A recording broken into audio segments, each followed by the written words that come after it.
जब हजरत नूह अल्लाह के हुक्म से कश्ती बना रहे थे। हर रोज एक बूढ़ी मोमिना औरत अपनी छोटी सी घटरी उठाए उनके पास आती। वह कहती, ऐ अल्लाह के नबी, कश्ती कब रवाना होगी? हजरत नूह मुस्कुराकर फरमाते, अभी देर है, वक्त आने दो। वो औरत वहाँ बैठी रहती, पूरा दिन इंतजार करती, फिर शाम होते ही घर वापस चली जाती। ये सिलसिला कई दिनों तक चलता रहा। एक दिन हजरत नूह ने उस बूढ़ी औरत से फरमाया, ए बूढ़ी अम्मा, जब जाने का वक्त आएगा तो तुझे बता दिया जाएगा। वो सर झुकाकर चल दी, मगर दिल में यकीन था कि जब कश्ती चलेगी नबी जरूर बुलाएंगे।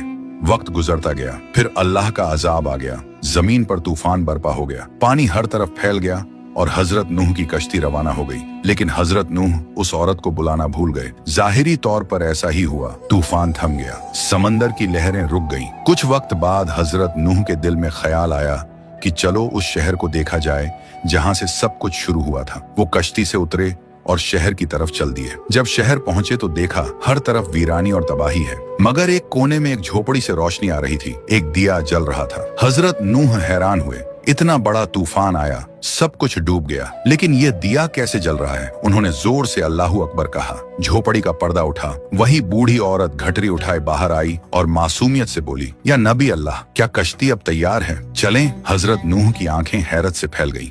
उन्होंने पूछा, ए बूढ़ी अम्मा, तुझे कुछ भी पता नहीं चला? औरत ने सादा दिली से जवाब दिया, क्या नहीं पता चला? या नबी अल्लाह। हजरत नूह बोले, इतना बड़ा तूफान आया, दुनिया डूब गई, बारिशें बरसी, लोगों पर अजाब आया और तुझे कुछ खबर नहीं। वो औरत मुस्कुराकर बोली, या नबी अल्लाह, एक दिन बादल थोड़े गरजे थे और हल्की सी फुहार पड़ी थी।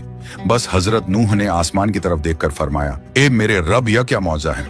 तब अल्लाह ताला ने उन पर वही नाजिल फरमाई, ए मेरे प्यारे नबी, इस औरत के दिल में तुम्हारी मोहब्बत थी और तुमने इससे वादा किया था कि जब कश्ती रवाना होगी तुम इसे ले चलोगे। तुम अपना वादा भूल गए, लेकिन मैं रब्बुल आलमीन तुम्हारे वादे का भी जिम्मेदार हूँ। मैंने अपने अजाब को इस तक पहुँचने ही नहीं दिया। इसे एहसास तक नहीं हुआ कि कैसा अजाब आया और कब चला गया। ये वक़िया इमाम सज्जाद से रिवायत के तौर पर मशहूर है, मगर कुरान या सही हदीस की किताबों में साबित नहीं। ये सिर्फ इबरत और मोहब्बत का सबक देने के लिए सूफियाना